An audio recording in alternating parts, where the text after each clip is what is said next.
Hello students, आज जो है हम क्लास 10th की एक्सरसाइज 4.1 करेंगे। 4.1 का जो फर्स्ट क्वेश्चन के सभी पार्ट्स जो है इससे पहली वाली वीडियो में हो चुके हैं।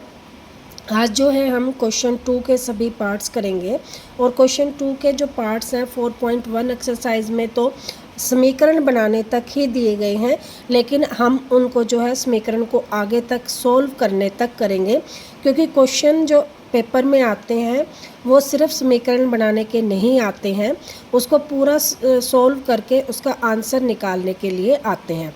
ठीक है, तो हम इनको पूरी तरह से सोल्व करेंगे ताकि जो है पेपर में इस टाइप के क्वेश्चन आए तो आप लोगों को प्रॉब्लम ना हो।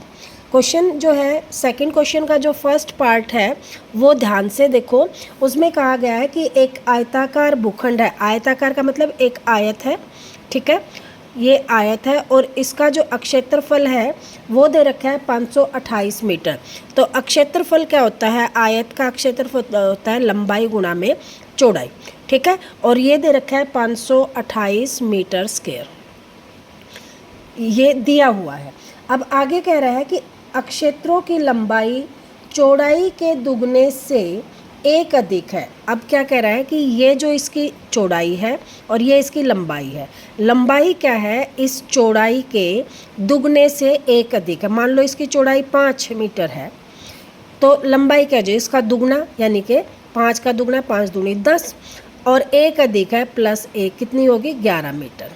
लेकिन हमें जो है चौड़ाई का पता नहीं कितनी है, तो हम यहाँ पर जो क्वेश्चन है वो किस तरह से सोल्व करेंगे कि जिस चीज़ का हमें पता नहीं होता उसको हम क्या करते हैं? मान लेते हैं। तो हम लिखेंगे माना आयत की चौड़ाई x मीटर, ठीक है। अब वो कह रहा है उसके दुगने से लंबाई जो है क्या? चौड़ाई के दुगने से एक अधिक है। तो चौड़ाई 2 है तो इसका x है तो इसका दुगना हो गया 2x, ठीक है, और एक अधिक है प्लस में 1 मीटर, ये इसकी क्या होगी? लंबाई। अब अक्षेत्रफल क्या है? लंबाई गुणा में चौड़ाई। तो लंबाई हमारी क्या इतनी है? 2x प्लस 1 और चौड़ाई कितनी है? x। इन दोनों की मल्टीप्लिकेशन देखो, मीटर इसका तो मीटर स्क्वायर आ गया। इधर क्या है? 528 मीटर स्क्वायर, ये क्या है? अक्षेत्रफल। इसका अक्षेत्रफल बराबर जो दिया गया है वो अक्षेत्रफल, ठीक है। ये कैंसिल हो गया, यहाँ लिख देंगे हम आयत का अक्षेत्रफल, ठीक है।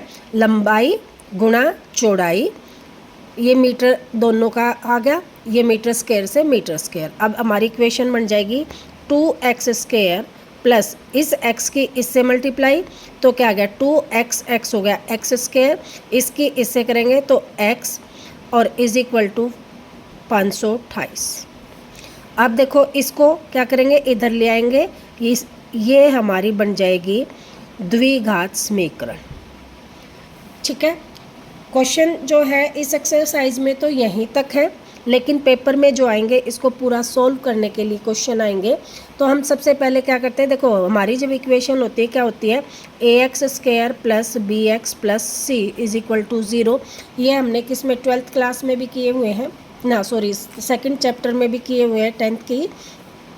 तो इसमें हम क्या करते हैं कि ये जो होता है फर्स्ट और लास्ट वाले की मल्टीप्लाई, और उसके क्या करते हैं फिर? टुकड़े करते हैं कि जो यहाँ प्लस का निशान है तो प्लस करके ये आए, और अगर माइनस का निशान है तो माइनस करके ये आए, ठीक है। अब देखो यहाँ पर माइनस का निशान है तो हम पहले इसकी और इसकी मल्टीप्लाई करेंगे, तो 528 मल्टीप्लाई बाई 2 कितना हो जाएगा?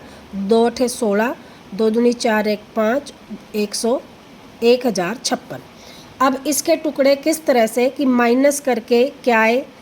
इसके आगे कुछ नहीं तो 1 होता है, 1 बचे, ठीक है। अब इसके टुकड़े कर लेते हैं। इसके टुकड़े कैसे करेंगे कि इस तरह से 2 से करेंगे, 2 पंजे 10, 2 और 8, फिर 2 से भाग करेंगे, 2 दूनी 4, बच गया 1, 2 छिक 12, 2 चौक 8, फिर 2 से 2 एकम 2, 2 तिया 6, 2 एकम 2 दूनी 4, फिर 2 से 2 छिक 12, 1 बच गया, 2 छिक 12, फिर 2 से 33 और फिर 3 से 11, ठीक है। अब देखो इसके टुकड़े किस तरह से करते हैं वो देखो, इनको हम सारों को रैंडमली इस तरह से मल्टीप्लाई करेंगे कि हमें जो चाहिए वो मिल जाए। अब देखो यहाँ पर 11 तिये 33 हो गया, इधर से देखो 2 दूनी 4, 4 दूनी 8, 8 दूनी 16, 16 दूनी 32, यहाँ तक क्या आ गया 32। अब 33 में से 32 घटाएंगे तो एक ही बचेगा और यही हमें चाहिए था। तो जो हमारे टुकड़े हैं, फैक्टर हैं जो, वो मिल गए 33 और 32। तो हम यहाँ पर लिखेंगे 2x²। अब देखो प्लस का यहाँ है तो बड़े वाला प्लस का 33x और छोटे वाला माइनस के 32x माइनस के 528 इज इक्वल टू 0। ठीक है, ये हो गया। अब देखो यहाँ पर देखो दोनों में से सिर्फ एक x कॉमन आ रहा है, तो यहाँ से आ गया 2 और एक x बाहर ले लिया तो x बच गया, प्लस ये x बाहर ले लिया तो बच गया 33 माइनस। अब देखो यहाँ पर हमें 2x चाहिए तो इसको हम 2 से डिवाइड कर लें तो यहाँ आ जाता है 16, तो यहाँ आ जाएगा हमारा 2x। 16 दूनी 32, 16 बाहर है तो 2 अंदर आ गया। अब माइनस का बाहर है तो साइन अंदर के चेंज हो जाते हैं, ये प्लस का हो गया, ये किसका हो जाएगा प्लस का, और ये आ जाएगा 33 बराबर 0, क्योंकि ये इक्वेशन, ये समीकरण ब्रैकेट और ये ब्रैकेट क्या होती है, सेम होती है। ठीक है, तो ये आ जाएगा 2x प्लस 33 और यहाँ से बच गया x माइनस 16 बराबर में 0। तो क्या लिखते हैं, या तो first bracket is equal to 0 या second bracket is equal to 0। तो यहाँ से आ गया 2x बराबर माइनस 33 और x बराबर आ गया माइनस 33/2 और यहाँ से आ गया x बराबर 16। अब लंबाई या चौड़ाई माइनस में नहीं हो सकती, तो यहाँ लिखेंगे ये संभव नहीं है, संभव नहीं है। ठीक है, और यहाँ से आ गया x हमारा 16। तो देखो हमने x किसको माना था, चौड़ाई को, चौड़ाई आ गई हमारी 16 मीटर।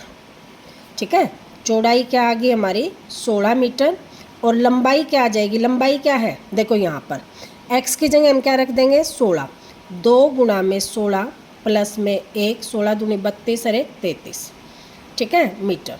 ये आ गई हमारी लंबाई और ये आ गई हमारी चौड़ाई। लंबाई और चौड़ाई ही हमने ज्ञात करनी थी। ठीक है, ये हो गया हमारा फर्स्ट क्वेश्चन सेकंड पार्ट का। अब सेकंड क्वेश्चन करते हैं। सेकंड में कह रहा है कि 2 क्रमागत धनात्मक पूर्णांकों का गुणनफल 306 है, तो हमें पूर्णांक ज्ञात करने हैं। ठीक है, अब देखो क्रमागत धनात्मक पूर्णांक क्या होते हैं। सबसे पहले तो धनात्मक का मतलब होता है पॉजिटिव नंबर, जैसे 5, 6 हो गया, 7, 8 हो गया, 9, 10 हो गया। और क्रमागत होते हैं लगातार, जैसे 5 और 6, 5 के बाद 6 आ रहा है तो ये लगातार हो गए। फिर 7 आया है तो भी ये क्या हो गए, लगातार। लेकिन हमने 2 ही की बात करनी है तो 5 और 6 हो गए, 7 और 8 हो गए, ये भी लगातार है, 15 और 16 हो गए, ये भी लगातार है। तो इस तरह 2 क्रमागत मतलब लगातार, और 2 ही संख्या लेनी है। ठीक है, अब देखो क्रमागत मान लो, माना पहली संख्या क्या होगी x। अब क्रमागत है, देखो 15 में 1 जोड़ा तो क्या आ गया 16, 7 में 1 जोड़ा तो क्या आ गया 8। तो हमने पहली संख्या x है तो दूसरी संख्या क्या बन जाएगी, इसमें 1 जोड़ देंगे, नेक्स्ट आ जाएगा x प्लस 1। और इनका क्या कह रहा है, गुणनफल, गुणनफल मतलब मल्टीप्लिकेशन, इन दोनों की मल्टीप्लिकेशन। ठीक है, क्या है x और x plus 1 is equal to 306। अब इसकी मल्टीप्लाई कर ले, x² प्लस x, इन दोनों की होगी इसकी इससे और इसकी इससे, तो x² प्लस x और इसको इधर ले आएंगे माइनस 306 बराबर में 0। ठीक है, अब फिर वही पहले इसकी और इसकी मल्टीप्लाई, यहाँ कुछ भी नहीं है तो 1 से किसी की भी मल्टीप्लाई करें तो सेम आएगा, 306 ही आएगा। अब इस 306 के टुकड़े इस तरह से कि घटा कर क्या बचे, 1 बचे। अब 306 के टुकड़े कर लेते हैं यहाँ पर 2 से, 3 से कर लेते हैं पहले, 3 0 2। ठीक है, फिर 2 से कर लेते हैं, 2 पंजे 10 और 2 एकम 2, फिर 5 रेख 6, 3 पे जा रहा है, 3 एकम 3 और 3 सत्ते 21। ठीक है, अब देखो हमें 1 बचना चाहिए। 3 दूनी 6, 6 तिये 18, 18 और 17 हो गया। ठीक है ना, 18 में से 17 गए, कितने बचेंगे? 1। और प्लस का चाहिए तो प्लस का बड़े वाला और माइनस का छोटे वाला।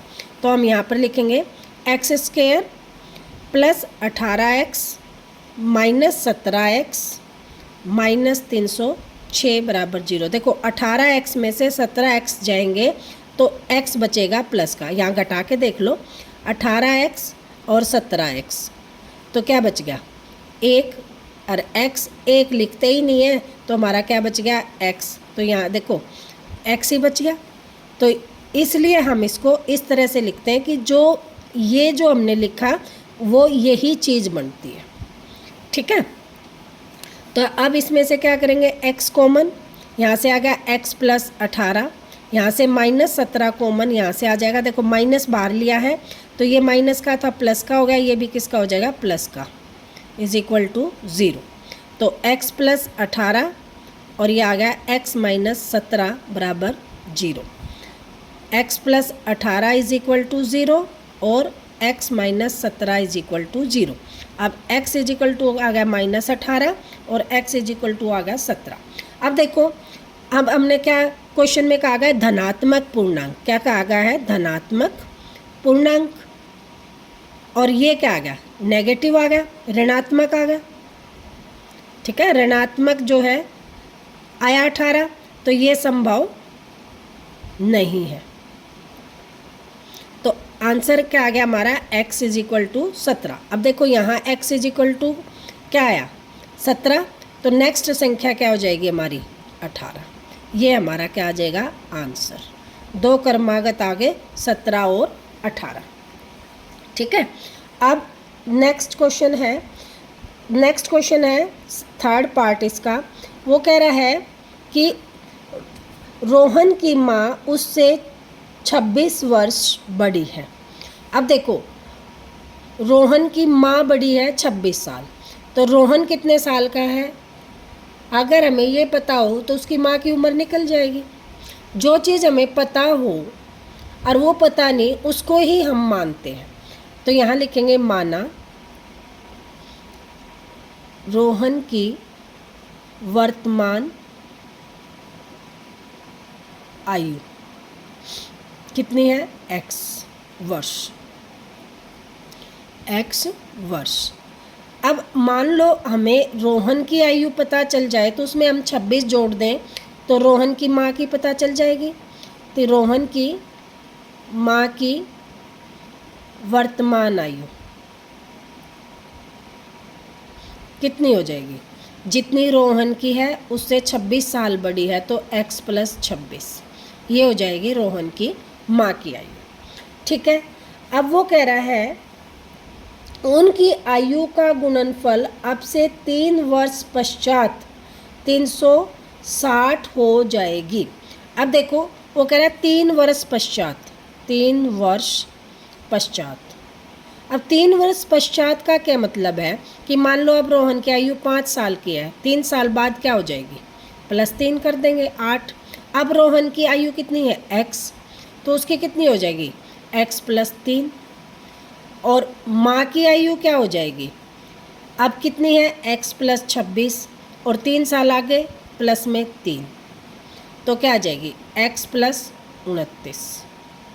ठीक है, अब इन दोनों का गुणनफल 360 है, तो x प्लस 3 और x प्लस 29 बराबर 360, ये हमारा समीकरण बनेगा।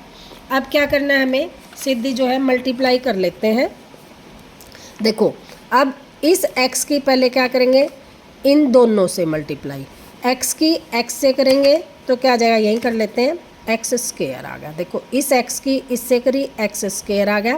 फिर इस x की इससे करेंगे तो प्लस में 29x आ गया।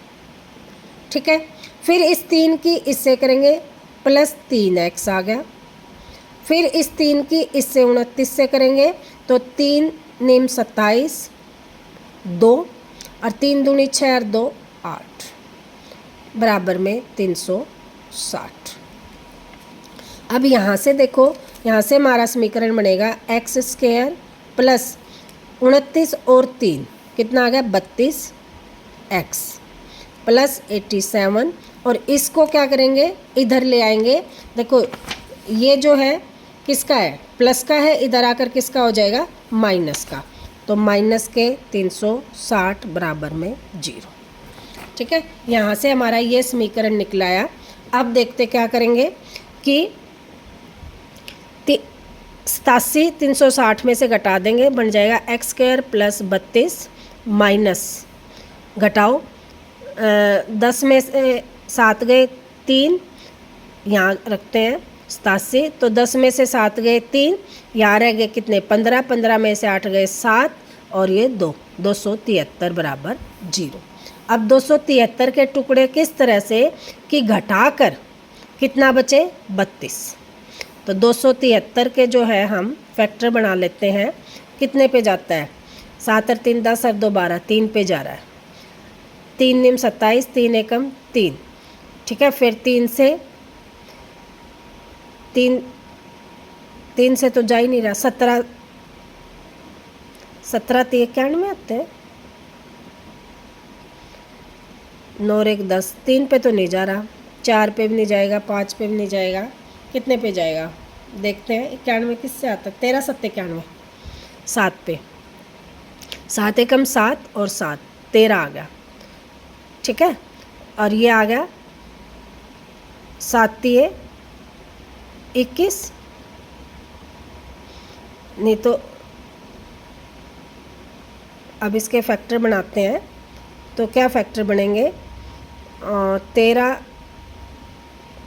3 39, 13 3 39 और 39 में से 7 गए कितने आ गए 32। देखो इसकी और इसकी मल्टीप्लाई करें 13 3 39 और 7, 39 में से 7 गए तो कितने बच गए 32। अब देखो प्लस का चाहिए हमें, तो बड़ा किस 39 प्लस का और 7 जो है वो माइनस का, तो देखो 39 में से 7 गए कितने बच गए 32, तो यहाँ आ गए x square minus 39 x plus 7 x minus 273 is equal to 0। अब यहाँ से x common, x minus 39 plus 7 common, x minus 39 बराबर 0, तो यहाँ से आ जाएगा हमारा x माइनस 39 और यहाँ से आ गया हमारा x plus 7 is equal to 0। ठीक है, तो यहाँ से आ गया x minus 39 is equal to 0 और x is plus 7 is equal to 0।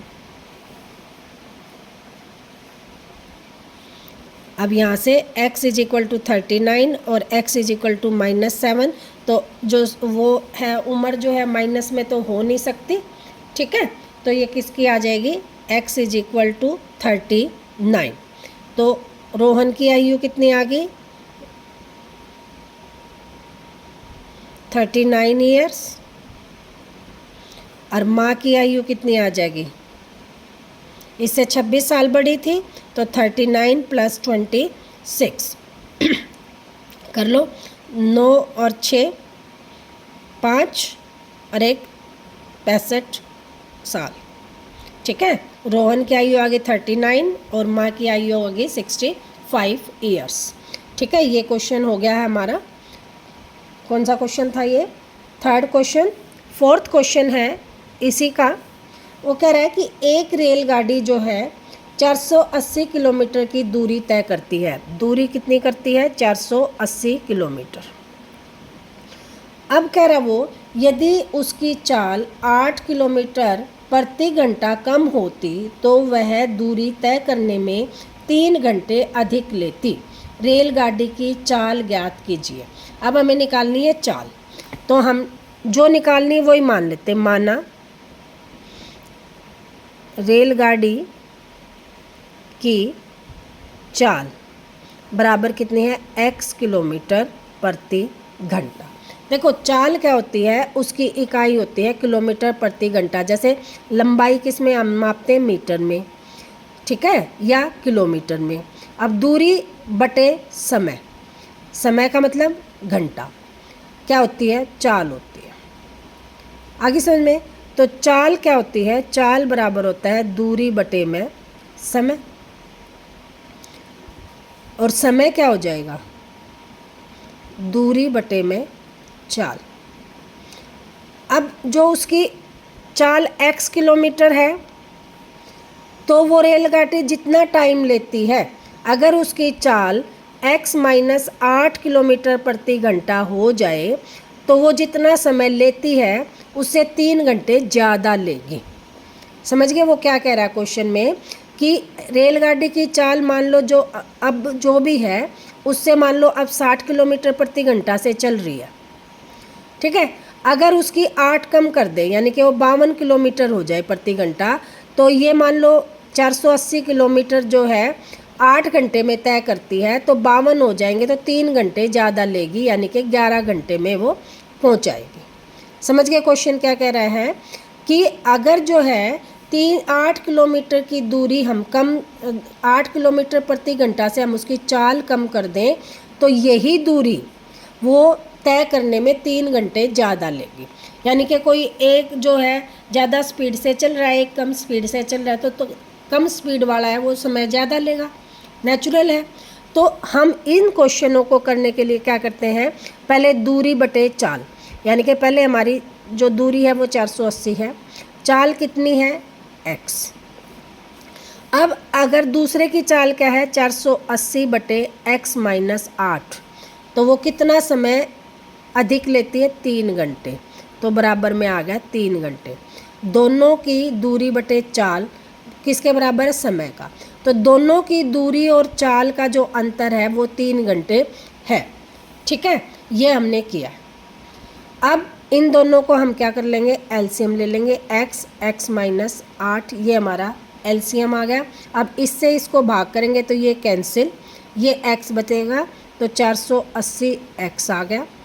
इसको इससे भाग करेंगे तो ये कैंसिल हो जाएगा, माइनस ये है 480 और ये बच गया x माइनस 8 बराबर 3।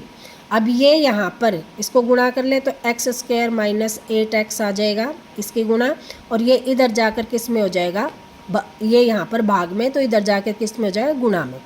तो ये आ जाएगा हमारा 480x माइनस, इसकी मल्टीप्लाई कर ले, minus 480x minus minus plus 480 गुणा में 8 बराबर 3, और ये नीचे है उधर जाकर ऊपर हो जाएगा एक्स स्क्वायर माइनस 8x, ठीक है।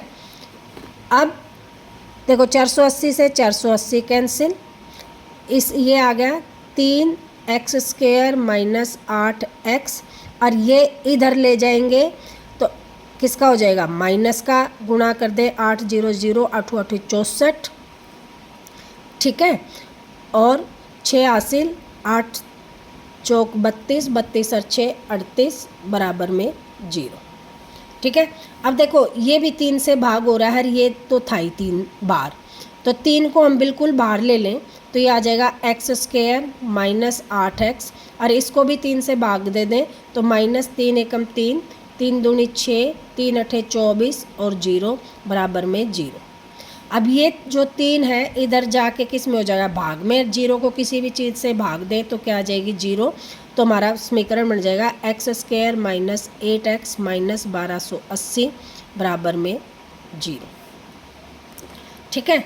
अब 1280 के टुकड़े इस तरह से कि माइनस करके क्या बचे, 8। अब कर लेते हैं इसके टुकड़े, 2 से 2 6 12, 2 चौक 8 और 0, फिर 2 से 2 तिया 6 2 और 0, फिर 2 से 16 दूनी 32 था तो 16 और 0, फिर 2 से 80, 2 से 40, 2 से 20, 2 से 10 और 2 से 5, ठीक है।